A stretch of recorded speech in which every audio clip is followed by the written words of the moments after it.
I'm Samantha Miller, 32. And last Tuesday, I came home to find my workshop half empty. 5 years of professional tools gone. When my mom casually mentioned they sold my equipment for my brother Jason's tuition, something inside me snapped. These weren't just hobby tools, they were my livelihood, representing $15,000 and countless hours mastering my craft. As I stood there, staring at empty workbenches, I made a decision that would permanently alter our family's foundation. Before I get into the whole story, I'd love to know where you're watching from today. Drop your location in the comments below. And if you enjoy stories about standing up for yourself, hit that like and subscribe button. Trust me, if you've ever had your passion dismissed by family, you'll want to hear what happened next. I grew up in a modest neighborhood in Portland, where our family appeared perfectly normal from the outside. My father, Richard, worked as an accountant at a local firm, while my mother, Diana, taught third grade at the elementary school down the street. Then there was my brother Jason, 3 years younger than me, and undeniably the golden child from day one. From early childhood, the difference in how we were treated was subtle but unmistakable. When I brought home A's, I received nods of approval. When Jason brought home B's, there were celebrations and ice cream trips. My achievements were expected. His were extraordinary. This pattern continued through our entire childhood. My passion for woodworking began when I was 9 years old. My grandfather, my mom's father, was a master craftsman who built custom furniture in his retirement. While my parents pushed me toward practical subjects like math and science, I found peace in Grandpa's workshop, learning to shape raw wood into beautiful, functional pieces. The smell of sawdust became my comfort, the rhythmic sound of sanding my meditation. "You've got a natural talent, Sammy," my grandfather would say, while my parents would ask when I'd grow out of this phase and focus on real career options. They never said it directly, but the implication was clear. Woodworking was fine as a hobby, but not a suitable profession, especially for a girl. Despite their lack of encouragement, I pursued my passion. I took every shop class available in high school, worked part-time at a local hardware store to learn about materials, and spent weekends with my grandfather honing my skills. When I announced my intention to study furniture design in college, rather than business as they'd hoped, my parents reluctantly agreed to help with tuition, though not without frequent reminders of their disappointment. Jason, meanwhile, floated through high school with decent but unremarkable grades and no clear direction. Yet my parents spoke of his potential constantly, making excuses for his lack of focus while pressuring me to excel. When he finally decided on a business degree, my parents were ecstatic, declaring it a practical choice with real career prospects. After college, facing the reality of building a business from scratch, I made the pragmatic decision to move back home temporarily. The detached garage behind my parents' house had potential as both workshop and living space. We struck a deal. I would pay reduced rent, maintain the property, and help with household tasks while establishing my custom furniture business. It seemed perfect. I could save money while building my client base. I poured my heart, soul, and every penny into converting that garage into a functional workshop and small living area. I installed proper lighting, built custom storage solutions, added insulation, and created a showroom corner where clients could see examples of my work. All improvements were made at my expense, with the understanding that this was my professional space. Over the next 3 years, my business slowly grew.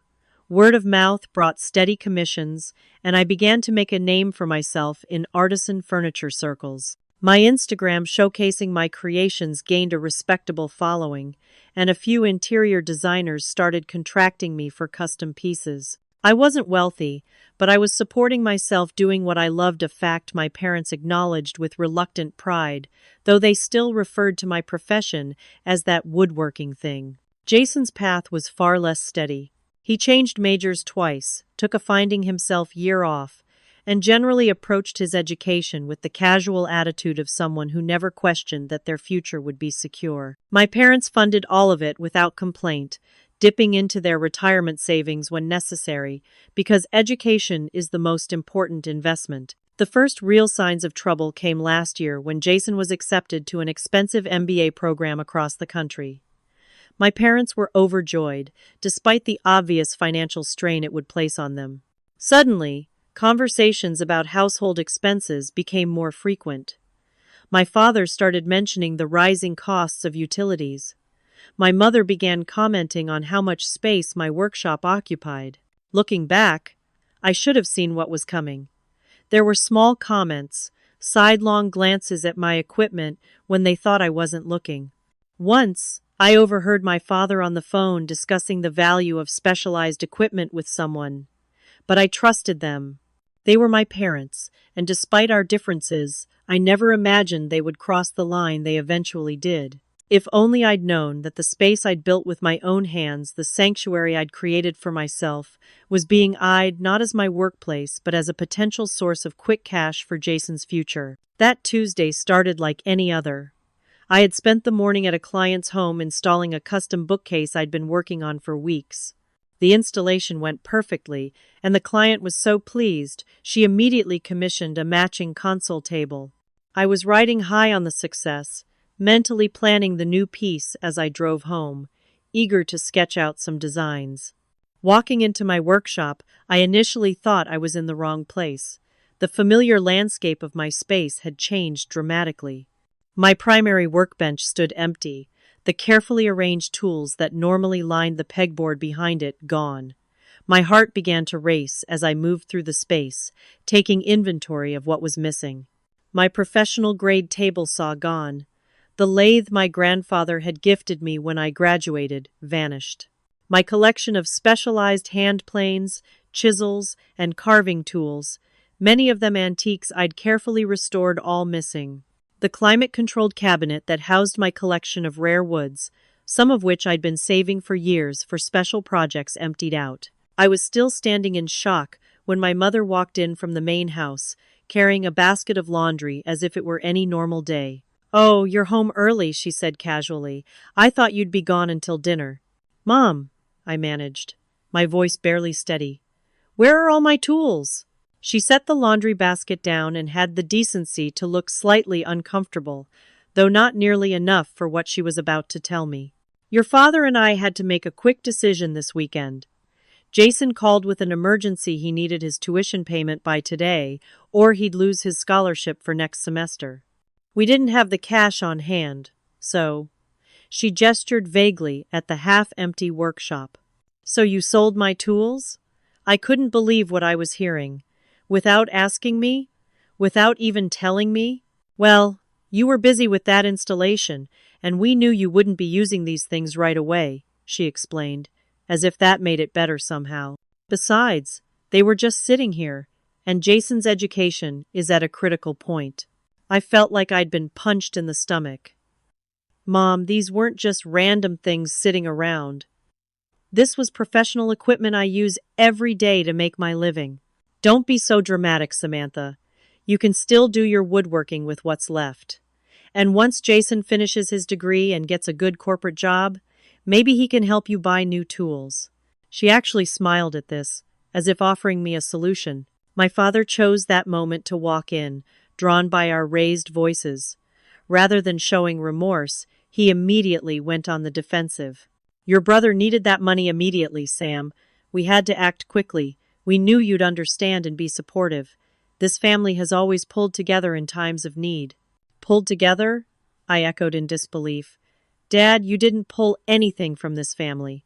You took my property, thousands of dollars worth of professional tools that I bought with my money." "That's not pulling together, that's stealing." His face hardened. "Watch your tone, young lady. You live under our roof." "I pay rent," I shouted, surprising even myself with the volume.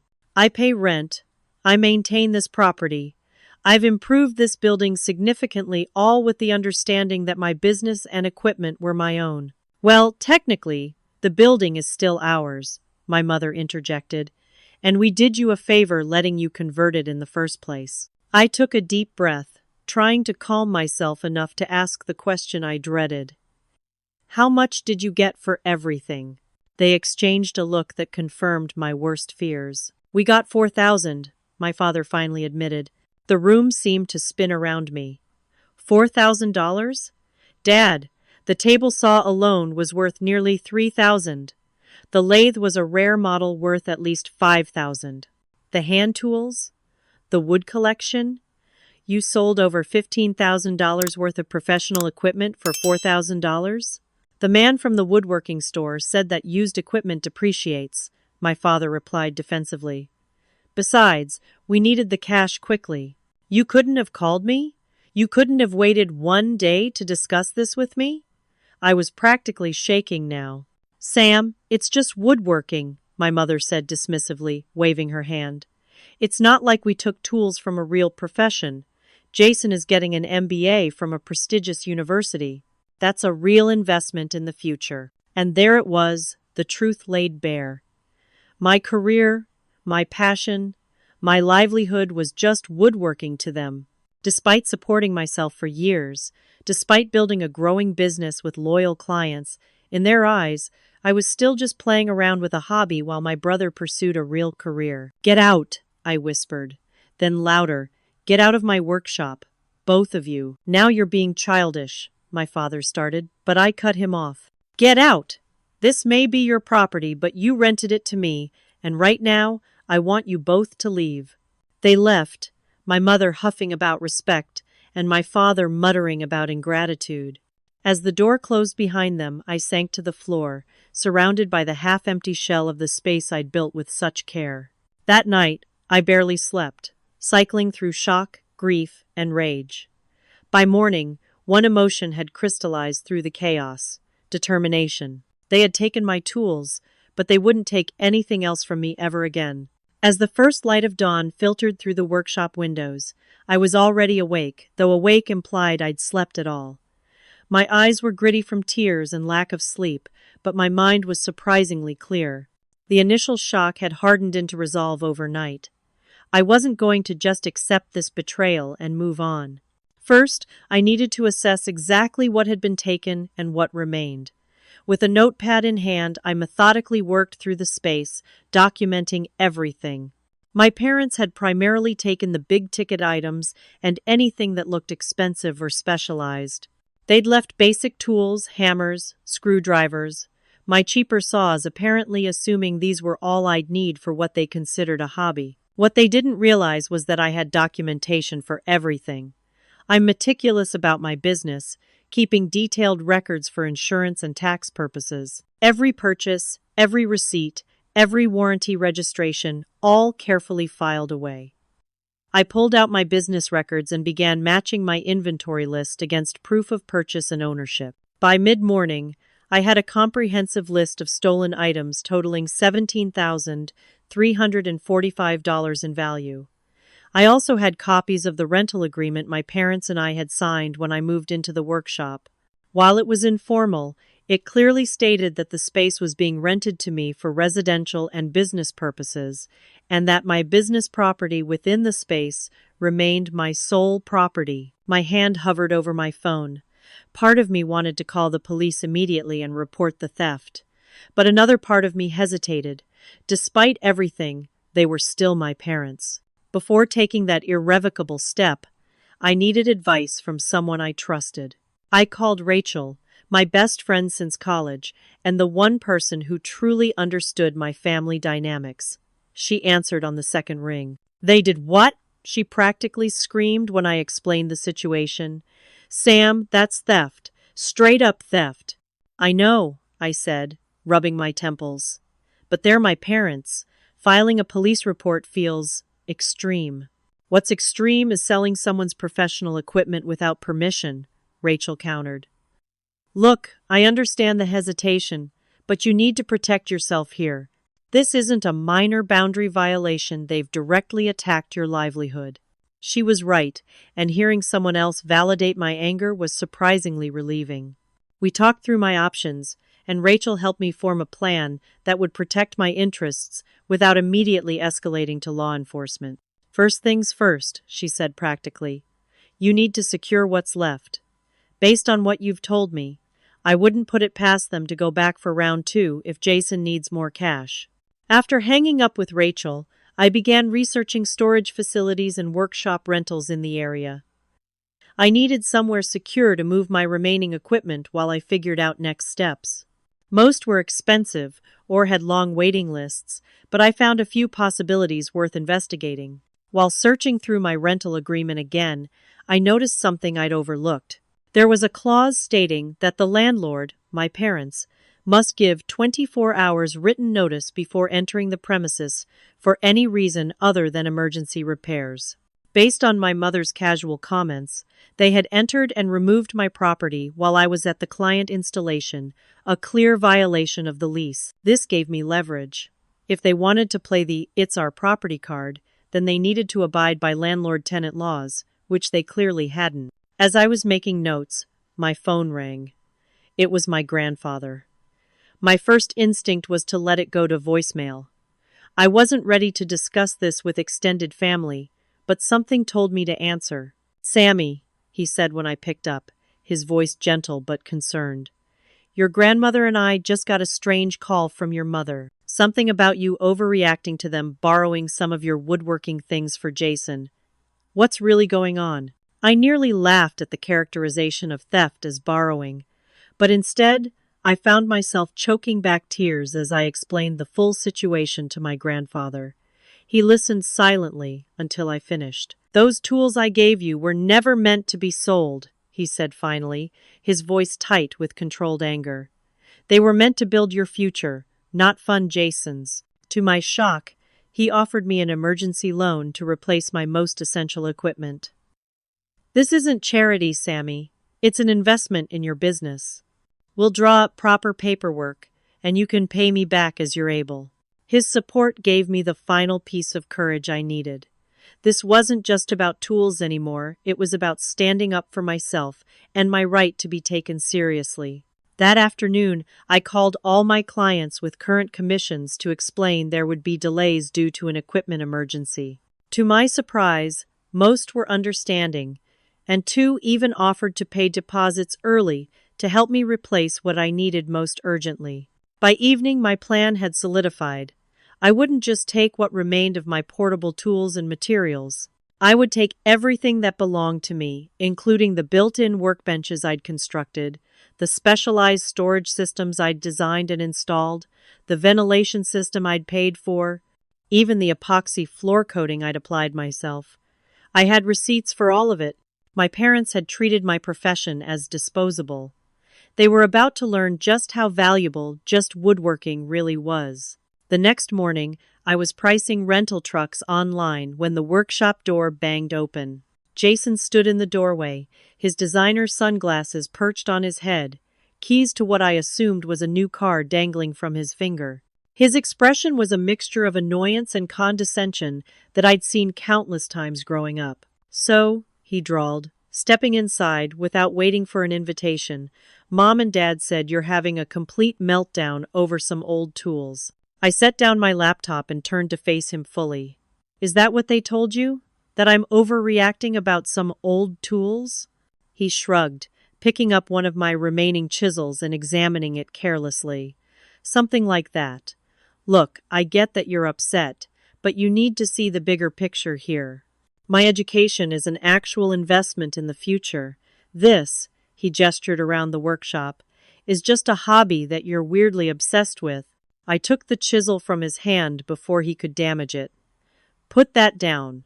And for your information, this hobby paid my bills for the last 3 years. How much have you earned from your actual investment so far?"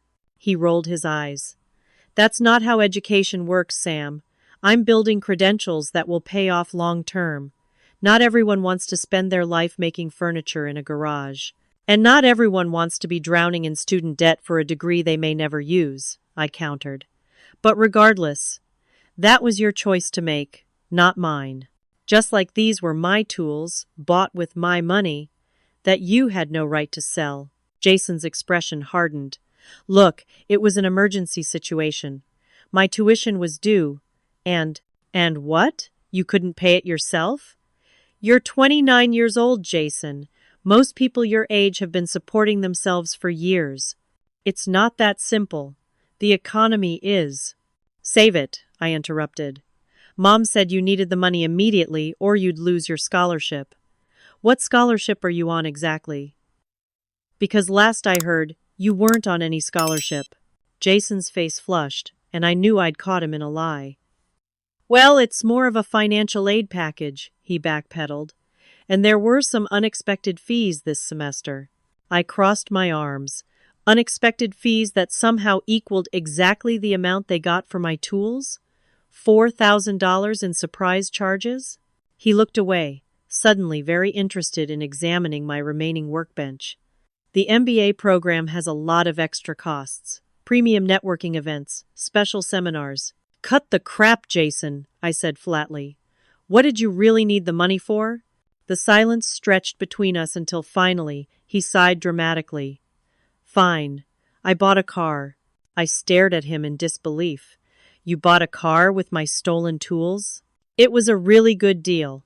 A 2023 Audi for only $20,000, he said defensively. I put down $4,000 to secure it before someone else grabbed it. So you lied to Mom and Dad about needing tuition money, I said slowly, the full picture becoming clearer. They stole my equipment to help you. And you used it for a luxury car? What happened to your old car? He shrugged again. Sold it, but that only covered part of the down payment. And your savings? The money from that tech internship last summer? Jason suddenly became very interested in his shoes. I invested it. In what? A trip to Cancun with some friends from the program. It was a networking opportunity, he added quickly, seeing my expression. I laughed, but there was no humor in it. So let me get this straight.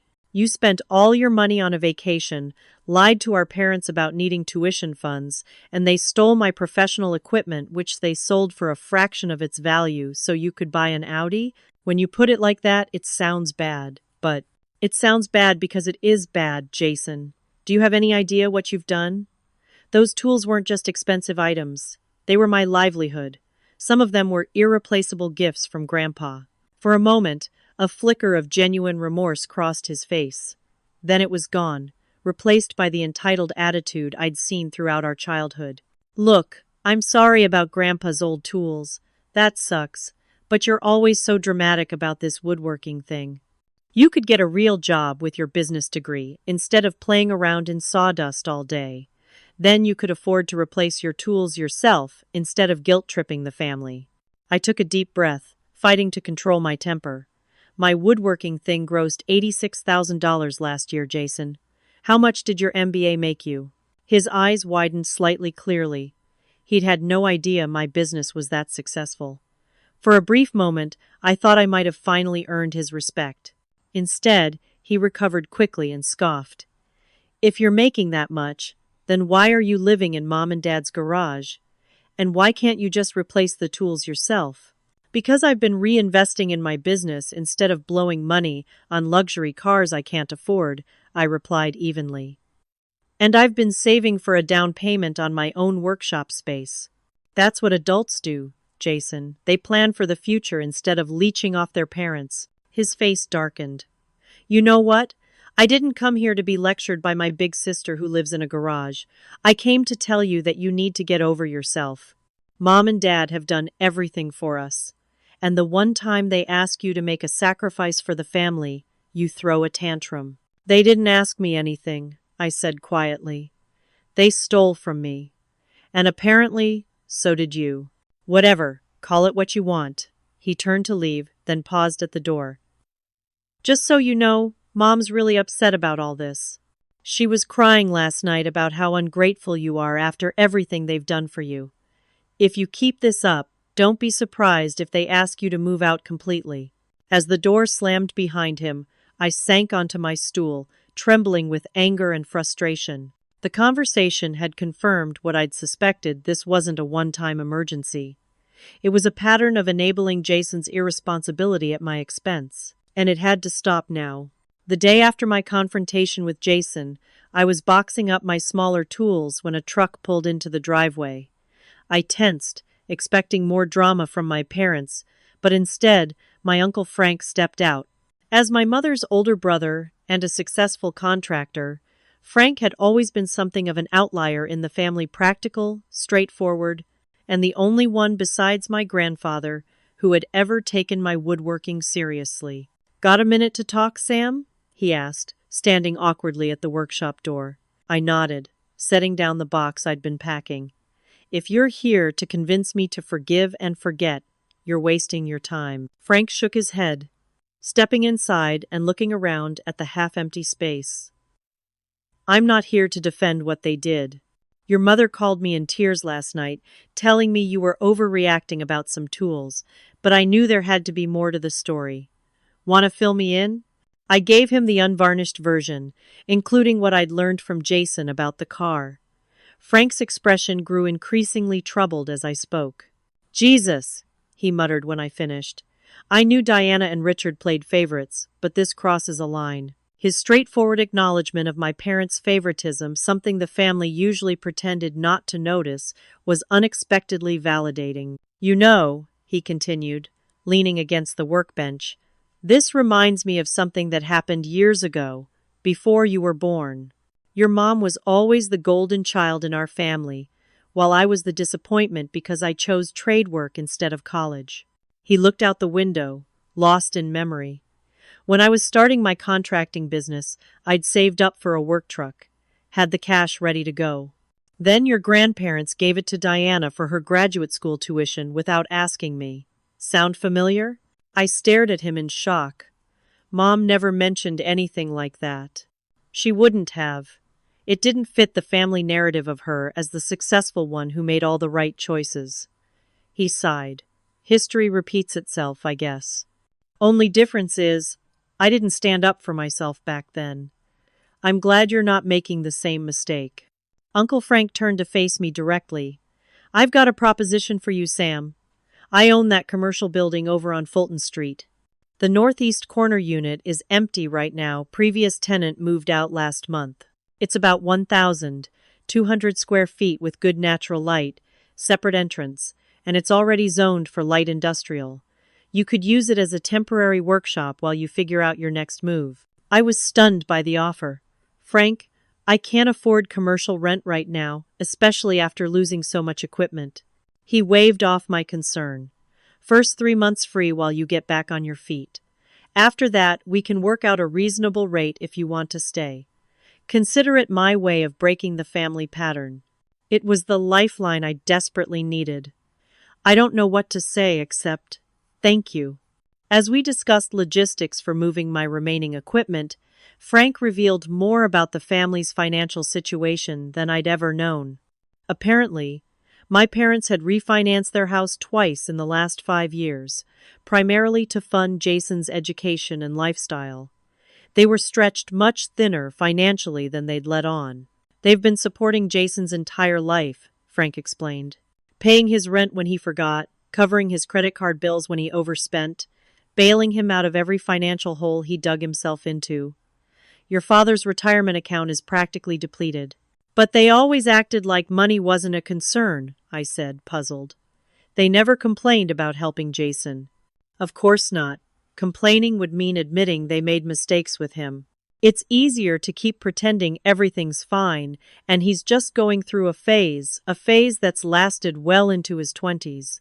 Frank shook his head. "The problem is, they're running out of resources, and now they're looking at your success as another potential source of support." "That's not happening," I said firmly. "Good. It shouldn't." Frank checked his watch. "Your mother mentioned they're driving up to Jason's university tomorrow for some campus event. They'll be gone all day. Might be a good time to move your things if you want to avoid a confrontation." The timing was perfect. "I'll make arrangements for a truck." As Uncle Frank was leaving, he paused. "One more thing you should know. I overheard your father on the phone with your mother last week, discussing selling some valuable hardwoods they found in the garage. I think they might be planning to sell more of your materials once things calm down." My blood ran cold at the thought of them returning to strip more assets from my workshop. "Thanks for the warning." After he left, I sat in stunned silence, processing everything I'd learned. For years, I'd blamed myself for not measuring up to my family's expectations, for not being respected despite my achievements. Now I realized the problem had never been me. It was a toxic family dynamic that had been in place long before I was born. As painful as this situation was, it was also clarifying. I wasn't just protecting my business assets anymore. I was breaking a generational pattern of enabling and favoritism. And surprisingly, I wasn't doing it alone. That night, I finalized my plan. Uncle Frank was right, the time for half measures was over. If my parents were already plotting to sell more of my property, I needed to act decisively. Tomorrow, while they were celebrating Jason at his university, I would take absolutely everything that belonged to me down to the last nail and wood scrap. They had shown me exactly how much they valued my craft and career. It was time to show them exactly what they were losing. The morning arrived clear and cool, perfect moving weather. I'd been awake since 4:30 a.m., running through mental checklists and double-checking that I had all the documentation I might need. Receipts, bank statements, the rental agreement, and photographs of the workshop before and after my improvements. At 6 a.m., I heard my parents' car start in the driveway. I watched from behind the workshop curtain as they pulled away, headed for Jason's university 3 hours away. According to their itinerary, which my mother had proudly displayed on the refrigerator, they wouldn't be back until late evening. The event included a department dinner that wouldn't end until at least 9 p.m., giving us plenty of time. By 7:30 a.m., the moving truck I'd rented was parked in the driveway, and my 3 closest woodworking friends had arrived to help. Mike was a furniture restorer I'd met at a craft fair. Alicia ran a small wood-turning business, and Daniel was a former client who had become a friend and occasional helper in my workshop. All 3 understood exactly what was at stake, not just furniture and tools, but my professional identity and future. "All right, team," I said, standing in the workshop doorway. "Everything with a blue tag is coming with us. I've labeled all the built-ins that need to be carefully removed. Mike and Daniel, you'll handle the disassembly of the large fixtures. Alicia and I will pack and organize the smaller items and materials." We worked methodically, starting with the most valuable remaining items. The heavy-duty shelving systems I'd custom-built were carefully dismantled, each piece labeled for reassembly. The remaining power tools were unplugged, cleaned, and secured for transport.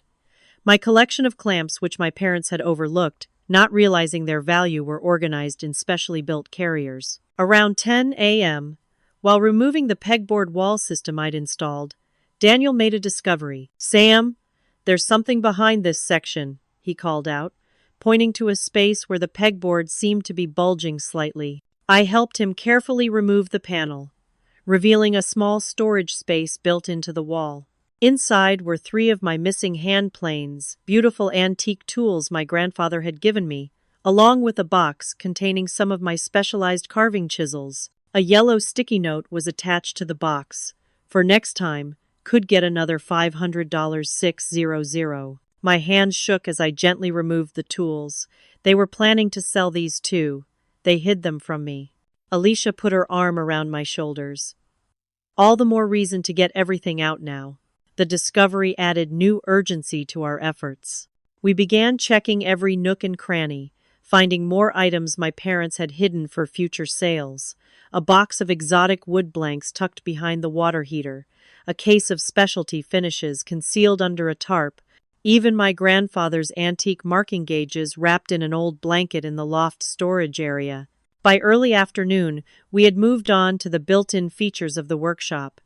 The custom workbenches I'd designed and constructed came apart in sections, carefully numbered for reassembly. The specialized ventilation system I'd installed to remove wood dust critical for health safety was carefully disconnected and removed. Even the track lighting I'd purchased and installed was taken down, leaving only the basic fixtures that had been there originally. As we worked, I found myself vacillating between grief and determination. This space had been my sanctuary, the place where I'd built not just furniture, but my identity as a craftsperson. Dismantling it piece by piece felt like dismembering part of myself. Yet each item removed was also an affirmation, These things were mine, created by my hands, paid for with my money, and I had every right to take them with me. Around 3 p.m., with the truck already half filled, we made another startling discovery. While removing a section of storage cabinetry, Mike found a hidden compartment containing a wooden box. I instantly recognized it contained my grandfather's collection of rare wood samples, a family heirloom he had given me when I graduated. I'd been devastated when I couldn't find it after the initial theft, assuming it had been sold along with my tools. They must have been planning to sell this separately, Mike said, handling the box carefully. It's museum-quality stuff. I opened the box with trembling hands. Inside were dozens of small, perfectly preserved samples of woods from around the world, many now endangered or impossible to obtain. My grandfather had collected them throughout his career, each piece labeled with its origin and properties. The collection was both sentimentally and materially priceless. "I can't believe they would take this," I whispered. They knew what it meant to me. Daniel squeezed my shoulder. "All the more reason to get everything out now, Sam. Who knows what else they plan to sell." By 6 p.m., the workshop was transformed. What had once been a fully equipped professional woodworking space was now stripped back to the bare garage it had been 4 years ago. We had removed everything I had legally purchased or built, all remaining tools, materials, storage systems, workbenches, and improvements. What remained were only the structural elements I hadn't modified. The original concrete floor, now exposed after I removed the epoxy coating I'd applied, the bare walls, stripped of all organization systems, and the basic electrical outlets that had been there originally. I had even removed the insulation I'd installed in the walls and ceiling, carefully packaged for reinstallation at my new location. As we loaded the last items into the truck, I took one final walkthrough of the empty space. It was strange how much larger it looked now, echoing with my footsteps in a way it never had when filled with my equipment and creations. On the central support post, I taped an envelope containing 3 items. 1. A detailed inventory of everything I had taken, with copies of receipts and ownership documentation. 2. My written notice vacating the rental property, effective immediately. 3. A brief letter explaining my actions and why they were legally justified. I knew the letter wouldn't change their perspective, but I needed it for my own closure and potentially for legal protection if they tried to claim I'd stolen anything that wasn't mine. As I locked the workshop door for the final time, using the key I would mail back to them tomorrow, I felt a strange mixture of loss and liberation. This space had been both my prison and my sanctuary, a physical manifestation of my complicated relationship with my family. Climbing into the cab of the moving truck, with Mike following in his car and Daniel and Alicia in mine, I took one last look at my parents' house. Despite everything, a part of me wished things could have been different, that they could have valued my path as much as Jason's, that they could have seen my profession as worthy of respect, rather than a convenient source of quick cash. But wishes weren't reality. And reality was waiting for me at Uncle Frank's building, where I would begin the process of rebuilding not just my workshop, but my understanding of family, support, and my own worth. The first call came at 10:47 p.m., just as I was unloading the last of my materials into the new workshop space. My phone screen lit up with Dad, and I let it go to voicemail. Less than a minute later, Mom appeared, followed by 3 more calls in rapid succession. By the time we finished setting up the basic layout of the new space, just enough to make it functional for upcoming projects, I had 17 missed calls and a voicemail inbox at capacity. My friends had left after helping arrange the heavy workbenches and shelving units, each hugging me and reminding me I'd made the right choice. Alone in the new space, surrounded by the familiar tools and materials that represented my livelihood, I finally listened to the first voicemail. "Samantha, this is your father." His voice was tight with controlled anger. "We just got home to find the garage completely emptied out. If this is your idea of a joke, it's not funny. Call us immediately." The second message was less controlled. What the hell do you think you're doing? You can't just take parts of our building. The workbenches were attached to the structure. This is destruction of property, and we could have you arrested." By the sixth message, my mother had taken over, her voice tearful and accusatory. "I can't believe you would do this to us after everything we've sacrificed for you. Jason is devastated about the family conflict you've created. Is that what you wanted? To hurt everyone because you couldn't share when your brother needed help?" The final message, left just 20 minutes ago, was my father again, now coldly logical. "We've spoken to our attorney. What you've done constitutes theft and property damage. You have 24 hours to return everything you took from our building, or we'll be filing a police report. This is your only warning." I took a deep breath and texted them both the same message. I took only what legally belonged to me. "Check the documentation I left. I'll call tomorrow when everyone's calmer." Within seconds, my phone rang again. This time I answered, putting it on speaker so I could continue organizing my new space while we talked. "Samantha Miller, you bring back our property right now." My father's voice echoed through the empty workshop. "Dad, I didn't take your property.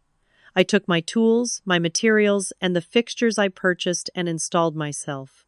Everything is documented with receipts, bank statements, and before and after photographs. Those workbenches were attached to the building.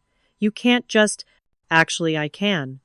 I built those benches as freestanding units, then secured them to the wall for safety. The attachment was temporary, not permanent. Besides, your rental agreement specified that tenant improvements remain the property of the tenant upon vacating. That's not what— It's exactly what it means, Dad. I checked with a lawyer yesterday. This wasn't entirely true. I hadn't had time for a formal consultation, but Uncle Frank's contractor friend had confirmed my understanding. "You ungrateful," he sputtered. Then my mother's voice broke in, apparently having grabbed the phone. "Samantha, I don't understand how you could do this to us. We're your parents. We've supported you your entire life. By selling my professional tools without my knowledge or permission? By hiding away more of my property to sell later? By dismissing my career as a hobby while treating Jason's every whim as a priority? That's not fair. Jason's education is— Jason lied to you, Mom. He didn't need that money for tuition. He used it for a down payment on a luxury car. Did he tell you that part?" There was a long silence. Then, "I don't believe you. Jason wouldn't lie to us about something like that. Ask him yourself. Ask him about the 2023 Audi he got a deal on that required a $4,000 deposit." Another silence, this one longer. When she spoke again, her voice was harder. "Even if that's true, you had no right to strip everything from the garage. After all we've done, letting you live here below market rent, giving you space for your hobby." "It's not a hobby, Mom. It's my profession, my business, and it grossed $86,000 last year." I heard my father's voice in the background. "That's impossible. She's lying." "Check my tax returns if you don't believe me," I said, though I knew they never would. It didn't fit their narrative of my woodworking as an indulgent pastime. "Well, if you're making that much money, you can afford to replace what you took from our building," my mother snapped. "I didn't take anything from your building. I took my personal property that you were planning to continue selling off piecemeal." I paused. "I found the tools you hid, by the way. And Grandpa's wood collection. The one with the note about selling it for another $500 600. The silence that followed told me everything I needed to know. "You had no right to go through our things," my father said finally, his voice tight. "They weren't your things, Dad. They were my things that you hid in my rented space. Just like you had no right to enter my workshop without notice and remove my property. That was a clear violation of the rental agreement." "We'll see what the police have to say about that," he threatened. "Feel free to call them," I said, with more confidence than I felt. "I have documentation for everything I took, plus proof that you sold my other tools without permission. I also have a copy of the rental agreement you violated by entering without notice. But before you do that, You might want to check your homeowner's insurance policy about operating an unlicensed rental without proper permits. Uncle Frank mentioned that might be an issue. That stopped him cold. After a moment, he said, "Frank, what does your uncle have to do with this?" "He offered me temporary workshop space while I find a permanent location. He also had some interesting insights about family patterns." My mother gasped audibly. "My own brother is helping you with this. This theft?" "It's not theft, Mom. And yes, he is, along with Grandpa, who's providing an emergency business loan to replace the tools you sold." The mention of my grandfather seemed to deflate them somewhat. They knew he held significant influence in the family, and his taking my side would make it difficult to rally others against me.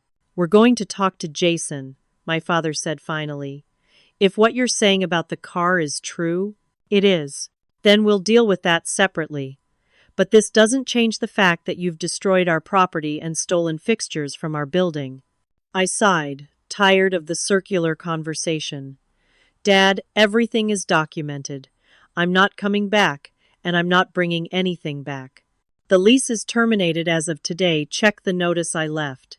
You can keep my security deposit to cover any legitimate damages, though there aren't any.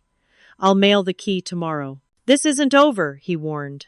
"Actually, it is. Goodbye, Dad." I hung up, my hands shaking slightly.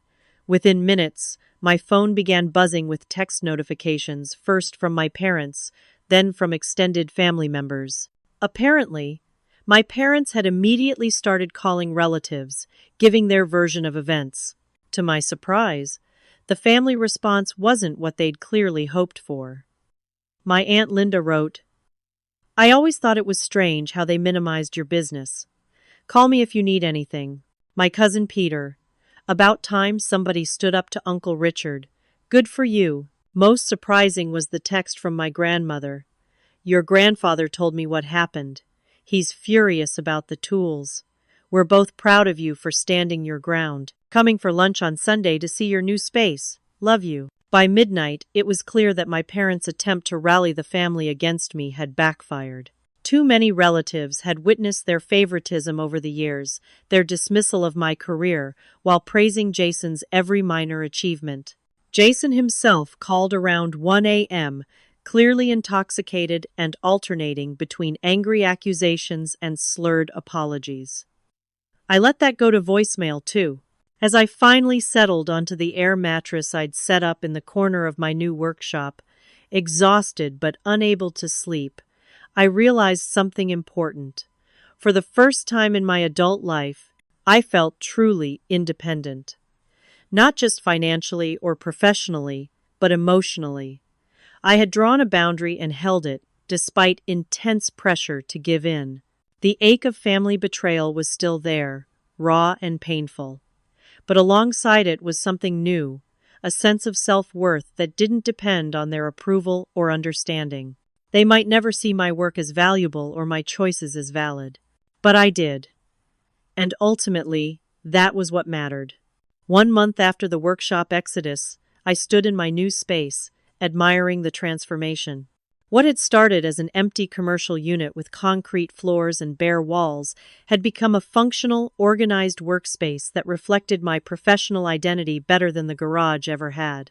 The insurance claim for the stolen tools had been surprisingly straightforward once I provided my detailed documentation. The claims adjuster had been impressed by my meticulous records and photographs, and while the settlement wouldn't replace everything at full value, it provided enough to purchase critical equipment. My grandfather's loan covered the gap for the remaining essentials. The built-in workbenches and storage systems, carefully numbered during disassembly, had been reassembled and improved in their new locations. The track lighting I'd salvaged now illuminated the space evenly, eliminating shadows that had always been a problem in the garage. The ventilation system worked more efficiently in the higher-ceilinged commercial space. The first week had been challenging, operating with minimal equipment while waiting for insurance and loan funds, juggling client deadlines that had already been delayed. I'd worked 16-hour days, sleeping on the air mattress in the corner, showering at a nearby gym, and eating mostly takeout. But the tide had turned quickly. The temporary crisis had forced me to reach out to the broader woodworking community, and the response had been overwhelming. Fellow craftspeople loaned tools, shared workspace temporarily, and connected me with new suppliers. A local woodturner who was retiring even sold me his lathe at a fraction of its value, saying he'd rather see it used by someone passionate than sitting in storage. Most surprisingly, the disruption had raised my business profile in unexpected ways. A local business magazine had gotten wind of my story through Uncle Frank's connections and asked to feature me in their Resilient Entrepreneurs series. The article, focusing on my craft and business acumen rather than the family drama, had brought new clients and opportunities. One of those opportunities sat before me now: a commission for a complete executive office suite for the headquarters of a sustainable forestry company. The project would be my largest to date, spanning 6 months and requiring additional help. I'd already hired Alicia part-time to assist with the detailed inlay work, and was considering bringing on an apprentice. As I reviewed the final designs, my phone buzzed with a text from Uncle Frank. "Rent check due yet?" I smiled and typed back, "Deposited yesterday. Still can't thank you enough for this space." His reply came quickly. "No thanks needed. You're good for the building." Bringing in other craftspeople asking about vacant units could turn into a maker hub at this rate. He wasn't exaggerating. My presence had already attracted interest from a metalworker looking for studio space and a leather artisan needing a workshop. The property manager had mentioned the possibility of marketing the building as an artisan center if more makers moved in. The commercial space had other unexpected benefits beyond the obvious practical improvements. Being in a business district rather than a residential area had completely changed how clients perceived my operation. They arrived at a professional building with proper signage and parking, entered a dedicated showroom area where finished pieces were displayed, and viewed my workshop through large interior windows that showcased the craftsmanship in process. The transformation in their attitudes was immediate and measurable in both the scale of commissions and the prices they were willing to pay. My phone rang, Rachel calling for our weekly check-in. "So how's life in the real world?" she asked when I answered. "Busy, productive. Occasionally overwhelming," I replied honestly. "But good. Really good, actually." "Heard from the family lately?" I sighed. Parents are still alternating between angry messages and guilt trips. Jason sent a long email last week that was half apology, half justification. I responded to that one, but kept it brief. The family situation remained complicated. My parents had made several attempts at reconciliation, but always with conditions attached. I should apologize for overreacting. I should replace the damage to their garage. I should understand they were just trying to help Jason. Each time, I reiterated the same boundaries: acknowledgement of the theft, respect for my profession, and no more favoritism if they wanted me in their lives. So far, they hadn't been able to meet those conditions. My mother had come the closest, admitting in one tearful phone call that she hadn't realized how important my tools were to me. But even that acknowledgement framed the issue as my emotional attachment rather than the objective theft of valuable professional equipment. Jason's situation had deteriorated somewhat after my parents verified his lie about the car. They had apparently imposed some new accountability measures, including requiring receipts for any financial support. According to Uncle Frank, who still maintained contact with them, Jason had been shocked by this unprecedented restriction on his freedom. "And how's the new friend group working out?" Rachel asked, changing the subject. That had been another unexpected benefit of the move. The commercial building housed various small businesses, and I'd gradually become part of an informal community of entrepreneurs. We exchanged advice, shared resources, and occasionally gathered for Friday happy hours at the brewery down the street. After years of relatively isolated work in the garage, the camaraderie was refreshing. "It's good," I told her. "Different from our college crowd, but interesting people. You should come to the next building barbecue. The graphic designer on the second floor is single and exactly your type." Rachel laughed. "Now you're matchmaking? You really have built a whole new life." After we hung up, I returned to the designs for the executive desk centerpiece, but found my mind wandering back to Rachel's comment. A whole new life. It was true, in ways that went beyond the physical space. The crisis had forced me to articulate my value to myself, to my family, and to the world. Each time I explained to a client why a particular joint or finish was worth the extra cost, I was reinforcing my own professional worth. Each time I refused my parents' attempts to minimize what had happened, I was reinforcing my personal boundaries. My phone buzzed again with a text notification, this one from Jason. Parents told me I have to start making payments on my student loans next month. How did you manage that and still build your business? I stared at the message for a long moment, considering. This was the first time my brother had ever asked for my advice about anything, especially regarding finances.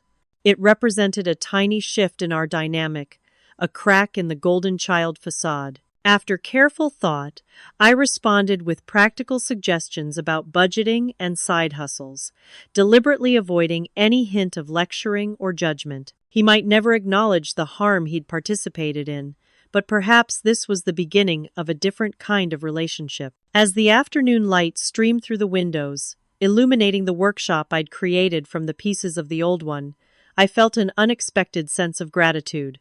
Not for the betrayal or the loss those still hurt when I allowed myself to dwell on them, but for the clarity they had brought. Sometimes you had to lose your tools to discover which ones really mattered. 6 months after moving out of my parents' garage, I stood in my workshop surveying the transformation. The once empty commercial space now hummed with activity. 2 apprentices carefully sanded cabinet doors in one corner, while Alicia, now my full-time assistant, applied finish to a custom conference table. The Sustainable Forestry Company commission had been completed on time and under budget, leading to referrals that filled our schedule for the next 8 months. The workshop itself had evolved as well. New equipment purchased with the insurance settlement stood alongside the salvaged tools from my previous space, creating a perfect blend of innovation and tradition. The walls displayed framed photographs of my most significant pieces, including the executive desk that had been featured in a national woodworking magazine last month. My phone buzzed with a text from Uncle Frank. "They're here, heading your way." I took a deep breath, steadying my nerves. Today would be the first time my parents had seen my new workshop. After months of tense communication conducted primarily through text messages and occasional strained phone calls, they had finally suggested meeting on neutral ground. I had counter-offered with a visit to my workshop, feeling it important they see the reality of my professional life. The door chimed, and there they stood looking simultaneously familiar and like strangers. My father appeared older somehow, the lines around his mouth deeper than I remembered. My mother clutched her purse with white-knuckled fingers, her eyes darting around the space with undisguised surprise. "Welcome," I said, keeping my voice steady and professional. "Thank you for coming." "This is quite an operation," my father said after an awkward moment of silence. It wasn't exactly an olive branch, but it wasn't hostile either. I gave them a tour of the workshop, explaining our current projects and introducing them to my team. I deliberately used technical terms and business language, reinforcing that they were visiting a legitimate enterprise, not a hobby space. Their expressions shifted gradually from skeptical to impressed, especially when I showed them the wall displaying press coverage and the framed check from our largest commission. "You actually made this much from furniture?" my father asked, staring at the 6-figure amount. "From custom, handcrafted pieces designed specifically for corporate and high-end residential clients," I corrected gently. "And yes, that was one project. We have 4 similar ones scheduled for next year." My mother touched the edge of a partially completed dining table, running her finger along the intricate inlay work. "This is beautiful, Samantha. I never really looked closely before." It was the first genuine compliment she had ever given my work, and something tight in my chest loosened slightly. We moved to my small office to talk privately. The conversation was hesitant at first, skirting around the central issues that had divided us. But gradually, as the initial awkwardness faded, we began to address what had happened. We should have asked you before taking your tools, my father admitted finally. It was wrong, and I'm sorry. The words seemed physically difficult for him to say, but they were unmistakably sincere.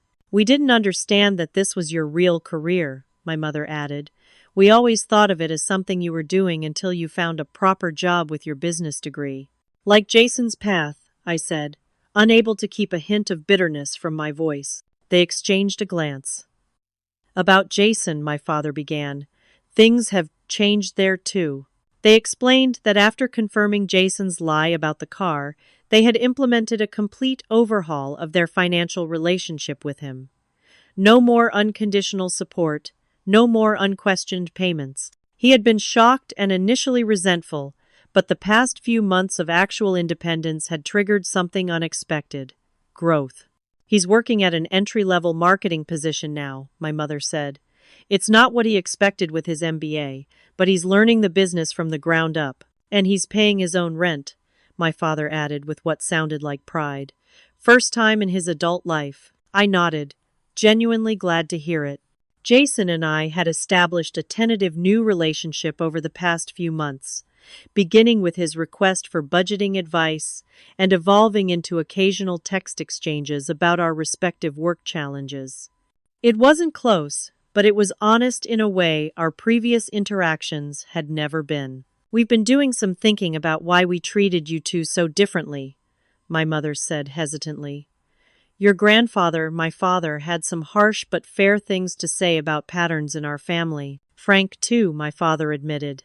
He reminded me that my own parents did the same thing, favored my sister, while expecting me to be the responsible one, without acknowledgement. It wasn't a complete reckoning, but it was more self-awareness than I'd ever heard from them. We talked for nearly 2 hours, setting tentative boundaries and expectations for moving forward. They wouldn't become different people overnight, and the hurt wouldn't magically disappear, but it was a beginning. As they prepared to leave, my father paused by the door. That display cabinet in the showroom, the one with the curved glass front, that's remarkable craftsmanship. Coming from him, it was high praise indeed. I have a similar design that would work well as a display for Mom's porcelain collection, I said carefully. If you're interested, we could discuss a commission, family discount of course, but I would need a proper contract and deposit like any client. My mother's eyes widened slightly, understanding the significance of what I was offering. Not just a piece of furniture, but a new foundation for our relationship, one built on mutual respect rather than obligation. We'd like that, she said softly. After they left, I walked through my workshop, touching tools and materials, grounding myself in the physical reality of what I'd built. The visit had been emotionally draining, but also healing in unexpected ways. We would never have the perfect parent-child relationship I'd longed for growing up, but perhaps we could build something new, something that acknowledged both our shared history and our separate paths. 2 weeks later, I stood before a class of teenage girls in the community center's workshop. As part of my business's new community outreach program, I taught weekly woodworking classes to young women interested in trades. Looking at their eager faces as they learned to use hand planes and chisels, I recognized the same spark that had ignited in me during those early days in my grandfather's workshop. Don't be afraid to make mistakes, I told them as they hesitantly approached their first joinery project. Sometimes the breaks and repairs become the strongest, most beautiful parts of the piece. One girl, shy and serious, raised her hand. My dad says girls don't become carpenters. I smiled and showed her my calloused hands, earned through years of dedicated work. What do you think? She studied my hands, then looked at the portfolio of my work displayed on the wall. I think he's wrong. Then show him, I said. Not by arguing, but by building something so beautiful and strong he can't ignore it. As the class continued, I reflected on the journey of the past 6 months. The betrayal that had initially seemed devastating had ultimately forced me to rebuild not just my workshop, but my understanding of myself and my relationships. Like the Japanese art of kintsugi, repairing broken pottery with gold, the fractures in my life had been mended into something more resilient and valuable than before. I would never be grateful for what my parents did, but I could acknowledge that surviving it had made me stronger. I had discovered allies in unexpected places, built a thriving business despite significant setbacks, and learned to value myself independent of others' recognition. Most importantly, I had broken a generational pattern. These girls wouldn't have to fight the same battles I had, at least not in my workshop. Here, their talent and dedication would be the only measures that mattered. As the afternoon sunlight streamed through the windows, catching the sawdust in golden suspension, I felt a deep sense of peace. There would be more challenges ahead, more relationships to navigate, more boundaries to establish and maintain, but I had the right tools for the job now, and not just the physical ones. Some people build furniture, some build businesses, some build walls. I had learned to build something far more valuable, a life aligned with my own values, crafted with the same care I gave to my finest pieces. What's the most valuable thing you've built in your own life? Have you ever had to start over and rebuild something important to you? I'd love to hear your stories in the comments below. If this journey resonated with you, please like and subscribe to hear more stories about finding strength in difficult circumstances. And don't forget to share with anyone who might need a reminder that sometimes the most beautiful creations come from the pieces of what was broken. Thank you for joining me today. And remember, your craft, whatever it may be, has value. Don't let anyone tell you otherwise.